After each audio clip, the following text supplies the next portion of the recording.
And joining us now, the head basketball coach at UCF, Donnie Jones. Donnie, good to see you again, my friend. Good to see you, Ron. Heck of a year last season, obviously, 22-11. Your favorite memory from last season? Oh, wow, I'll tell you, there was a lot. We had a great victory over UConn. That was a great benchmark for our program. And obviously, we got to the NIT. It was just the first time we've been invited to that. Obviously, didn't play as well as we'd like, but played a very good Drexel team. But there was, we had a good win over Memphis. That was the first in school history to be able to have that. And we had some good wins in conference. UAB was the first time we'd beaten UAB in our league. We had 3 wins over them. So we did a lot of firsts for our program last year.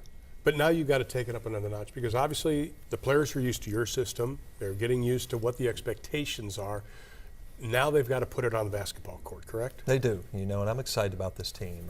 It's got some youth. We got 5 newcomers, Ron, on this team, and our veteran leader and Keith Clanton has been incredible this summer and this fall for our team, and he's really taken another step here coming in as you'd like for your seniors to do. He's the only lone senior on this team, so we do have some youth. Isaiah Sykes has taken another step here, and being a junior this year, he's played a lot of minutes in our program the last 2 years, and we got some other guys here that I think can really help our team. What does Sykes have to do to make him a player where people, when they come to UCF or you go somewhere, go, we got to keep our eye on this guy? Yeah, well, he's Mr. Versatility. I think he can play a lot of spots. He'll play the point guard. He'll play the 4 for us. He's 6'6". He can impact the game. You always say great players can impact the game without scoring sometimes. And he sets the tone for us defensively, brings his toughness. And, he went from averaging 4 points his freshman year to 12 last year. And we're going to need some more scoring and rebounding from him.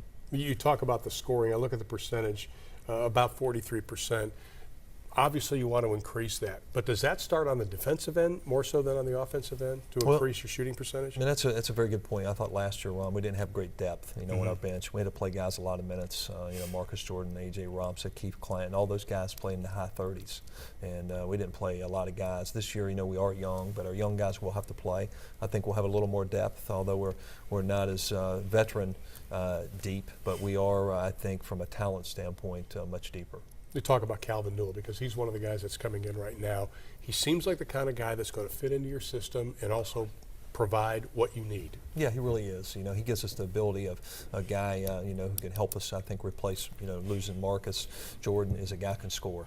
He's got the ability to create his own shot. He can play the 1 to 2. He has played at the highest level in the Big 12. And I think he does have experience. He's been in our system for a year setting out and will give us some instant offense. Will the team look different as far as style this year? Because last year you've lost obviously some key players. You're bringing some new guys in.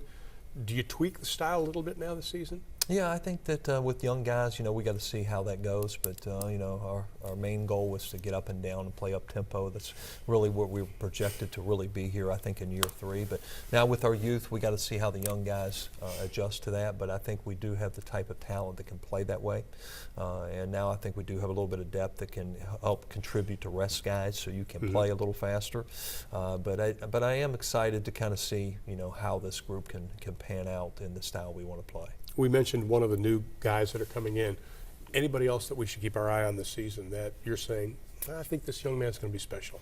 Yeah, Tristan Spurlock. I think he's a kid he had a huge summer. He was the MVP of the Kenner League up there in D.C., and he's got a lot of talent. And, he's a junior last year. He set out, and that was his first year coming back. So I think now, with a year under his belt, we need big minutes from him. I think he can score for us. He's one of our better 3-point shooters.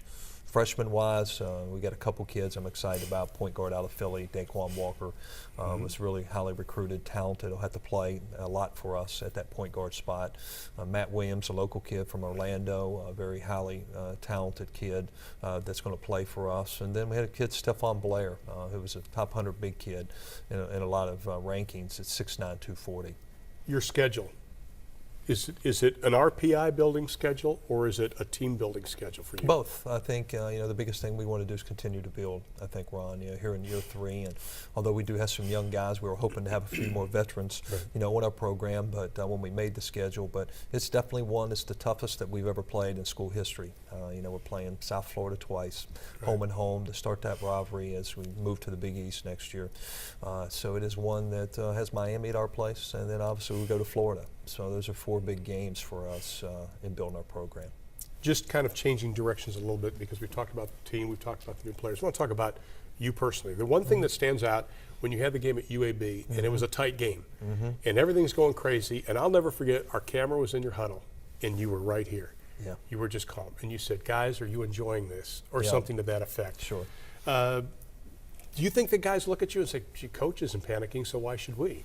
Yeah, well, I think the energy, you got to give them energy, but I think the demeanor, they're looking at you sometimes for composure, and I think that with those guys, and my leadership style is different than a lot of guys. Doesn't mean I don't have a great energy, but I want the focus to be on them, not me on the sideline, and I think that those guys are looking to keep a calm, poised attitude through an intense environment sometimes. Can't confuse being even keeled with being weak. Absolutely. Right? Absolutely. I think sometimes, people always say you take your kindness as a weakness sometimes, and but obviously, I'm a man of faith and obviously have great composure, through that, and I think that we try to pass that on to our guys. Donnie, best of luck. Good seeing you again. Thanks, buddy. Ron. You too. All right. Appreciate it.